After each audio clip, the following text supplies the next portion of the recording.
บรรยากาศในต้นปาล์มตอนเช้าวันนี้นะครับมาตัดหญ้ากันอีกวัน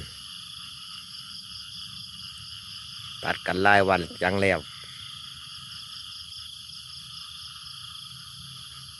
ไม่รู้เสร็จต่อได้ไหม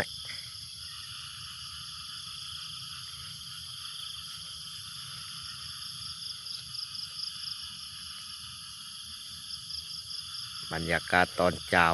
แสงแดดจ้าท้องฟ้าสดใส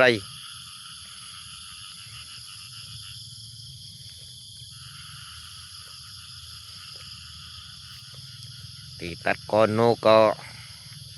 เริ่มขึ้นมากแล้ว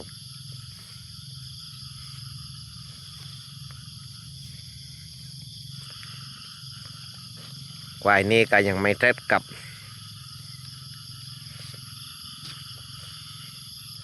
ยังรกนกกับ